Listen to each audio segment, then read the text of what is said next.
Hello, everyone. Hope you're doing well. Welcome to a new you. And I'm Brian Jones, and I'm a heartfulness trainer. As you probably know that already, but just say it again. Um, so it's nice to be back on this Monday morning here. It might be evening for you if you're in India or other parts of the world, but love having a platform where we can all come together and create sort of an egregore or a field together, especially when we meditate. So anyway, I'm seeing that people are joining in. So if you'd like to just go ahead in the chat and just say hello, say who you are, say where you're from. I'd really appreciate that. I'd like to know who's out there. And let's see, we have Muniswaran, and we have Karan. Hey, Karan, how are you? Long time no see. Karan's a nice young man I've met over the past year or more, and he's a very devoted Abhyasi. So anyone else out there would like to just say hello? I'd appreciate it before we get started.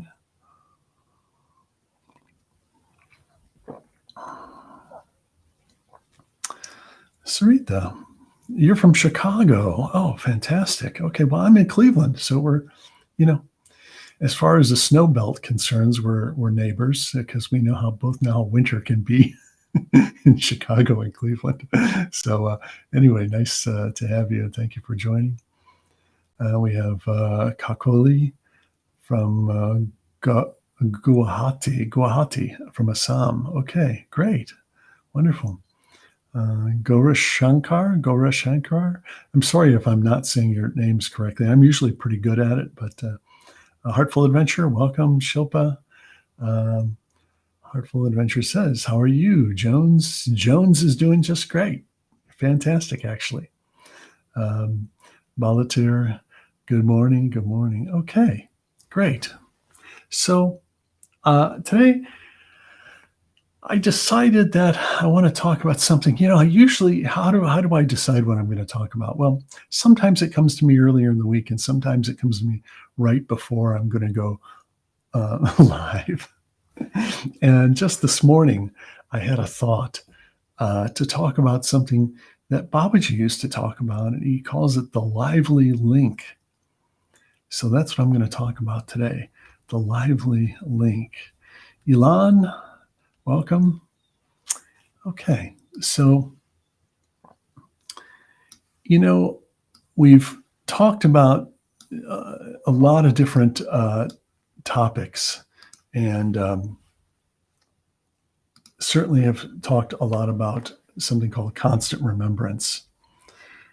So this idea of the lively link, it connects to constant remembrance. What constant remembrance is it's an inner condition. It's a point we arrive at when we're really sincerely practicing, where you find one day that this inner connection that we feel, during meditation, this inner connection or sense of presence is the way I like to say it. Suddenly you find, oh, wow, it's with me all the time. And it's always there.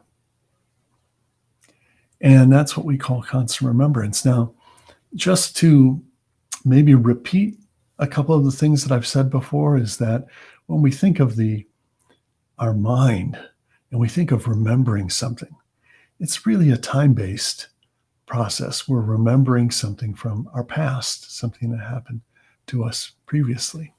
But constant remembrance is the heart's remembrance. And so whereas the mind remembers and forgets, when we can enliven and awaken the heart's remembrance, its original natural state, and that stays with us forever. It's an infinite condition. It's not time-based. It's an infinite, real sense of connection and presence. You feel it.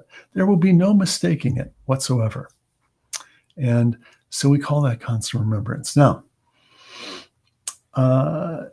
when I started off in this practice a long, long time ago. I sound like an old guy now, don't I? Long time ago when I started. Uh, I started in 1974. So I would, often read Babaji's books. And he mentioned in there something, he doesn't mention it very often. He only mentions it a couple times. He mentions something called the lively link. The lively link. And, that always grabbed me. It always caught my attention because I think, when we practice, when we take up meditation, okay, and we take it up as a practice, we appreciate it. We receive a lot of benefit from it. We eventually really enjoy doing it. Eventually, a day comes when you really can't live without doing your meditation practice because it's such a powerful part of your life. But there's something called the lively link, and this points to our real connection with God, the Master, our conscience, the higher self, whatever name and however we want to think about it. And you can think about it any of these ways. The lively link represents an active connection with this higher self within us. And, I've heard Daji say a few times, and I heard Chariji say this a few times too, is that the masters, these great, souls, divine souls, saints, masters, beings, they're always there willing to help us. And Daji reminds us that the thing we have to remember is that we don't ask enough. Have we developed a lively link to that higher self, to the master within? Do we have a lively link? Or is it static? You have to ponder that. Because if we're only doing our practice as a routine, and we're doing some cleaning, and we're saying our bedtime prayer, which is the one place where we do connect, are we doing it in just a way that makes us feel good in that, yes, I've done my spiritual duty for today? Or maybe it makes us, we feel good and feel a sense of connection? Or let's amp that up, as we might say. Or is it a living, lively link all the time, where you are always seeking and observing inwards that inner connection, and we arrive at a point where we're depending on this lively link? Okay, this idea of becoming dependent on this higher self, depending on the lively link that we have to guide us through life, and to not only guide us, but to evoke the journey within, and keep that journey active, keep that journey engaging. So I believe that there's a very big part of our spiritual journey that revolves around this idea of the lively link. Are we asking enough? If the masters are willing to give all, are we asking for all? I remember Daji a long time ago, back in the 90s, he gave a talk in Atlanta one time, and he made a really great point. He said, imagine that you've been invited by the king to a royal feast, and the table is set with everything you could ever imagine, all types of fruits and vegetables and food of all kinds, an ice cream bar down at the end. Okay. Now imagine this royal buffet the king has invited you, but imagine that you go and you only take the crumbs off the table. Wouldn't the king be insulted? This was Daji's point. Wouldn't the king be insulted? So this is the way we have to look at our lively link. We've been invited to the feast. We've been invited to the feast. You don't have to wait for any further invitations. We are invited to the feast. But what are we taking? Are we taking just crumbs here and there? Or are we going to come with our big appetite and just gobble up the whole thing? You know, that would make the giver of the feast, I think, very happy that we've enjoyed such a feast. We've enjoyed such a meal. So this is something we need to ponder over, because sometimes we're afraid, I think, to ask for help, or sometimes, a lot of times, we just don't believe that it's there. Like, for example, I was brought up in the Christian tradition, so the idea of prayer was always around. I wasn't much of a very good prayer, but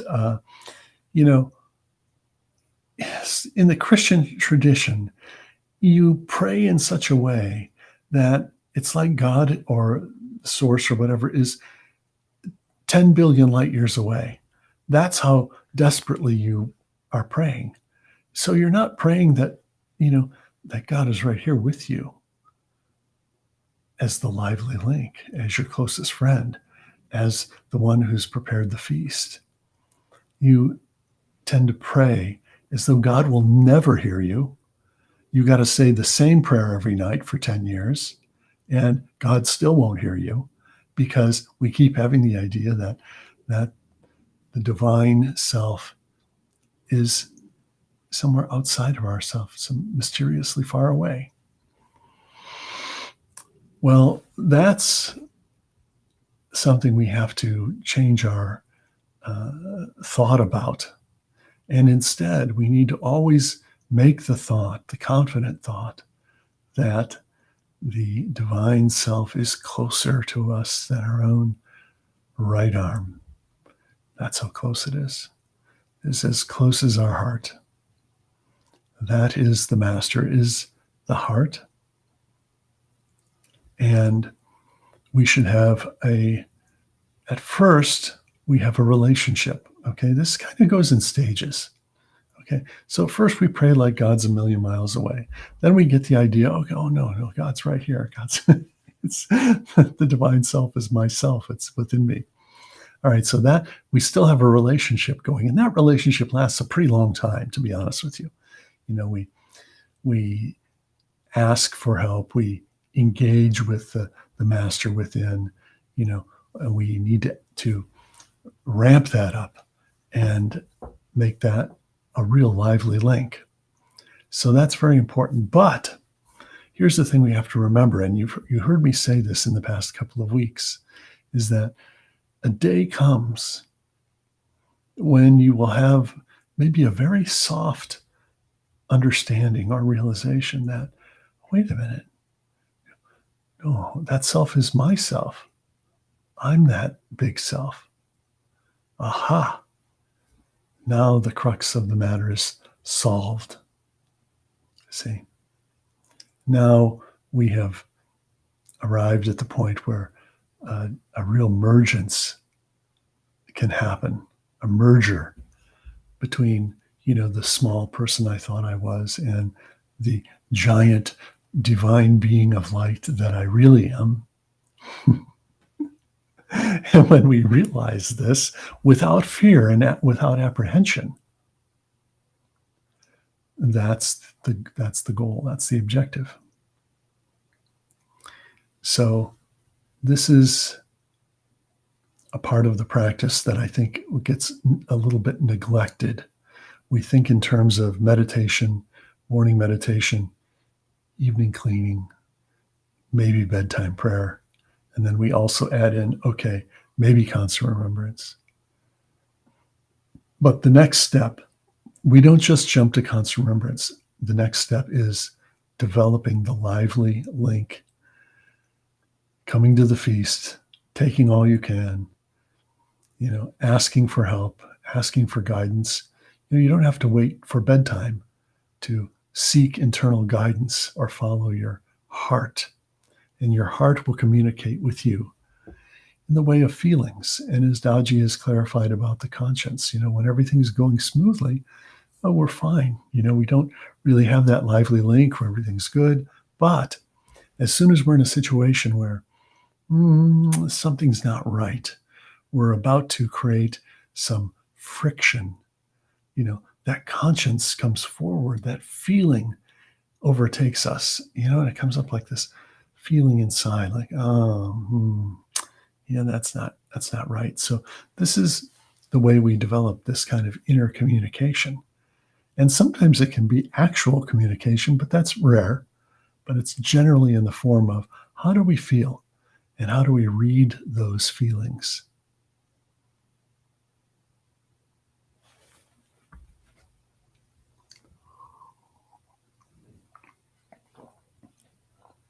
So I want us to meditate together now. Today's going to be a shorter session because that's really all I wanted to cover. I don't want to cover too many things at one time.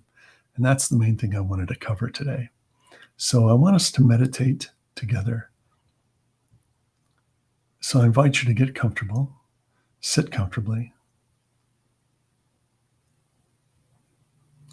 And now I want to invite you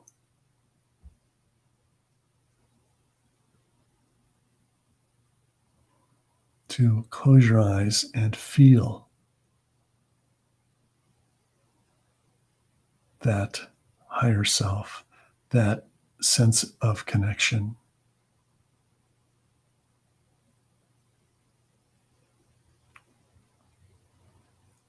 that lively link.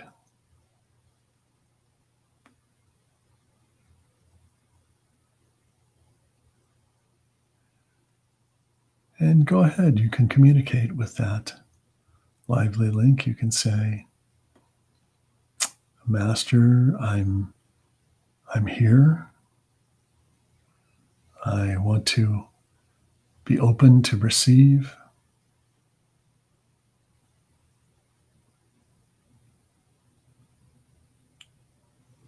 And sometimes that's enough. So let's take a slow, deep breath in. Let it go.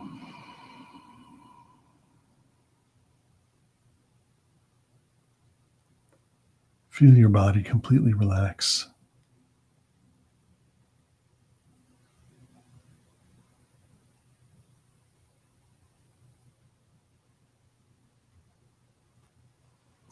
Let your shoulders drop down and your arms and hands, just let them rest in your lap.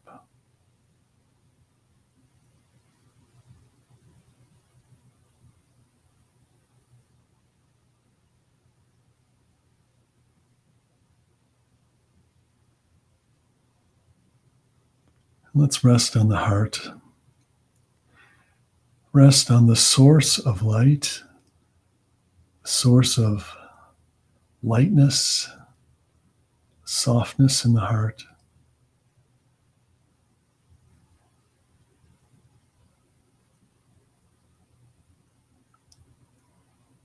And feel the source is inviting you inwards.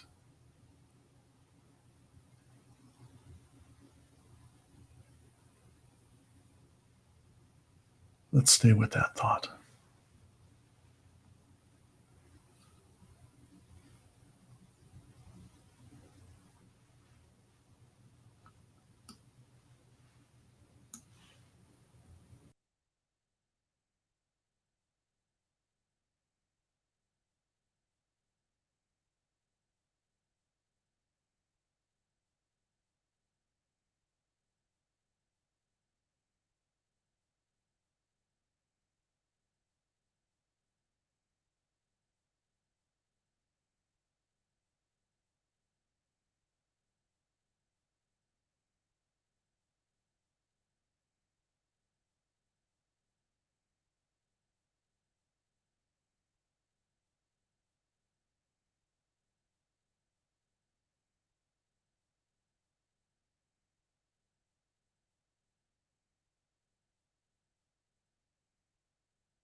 That's all.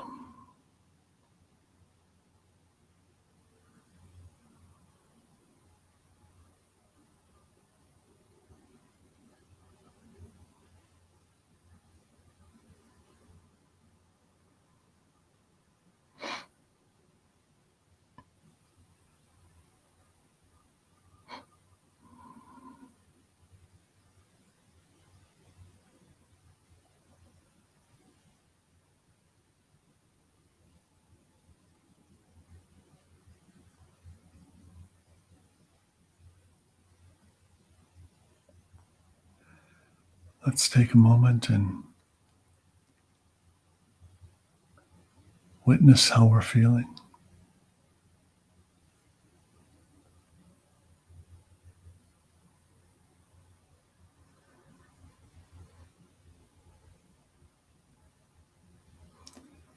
Feel that lively link.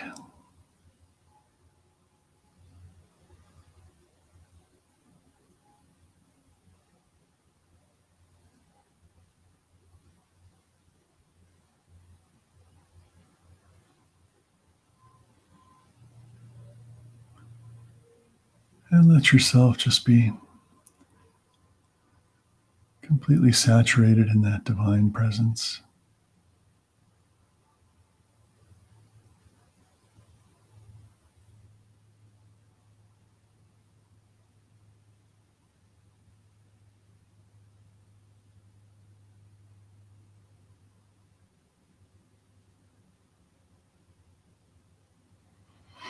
And whenever you're ready, you can gently open your eyes.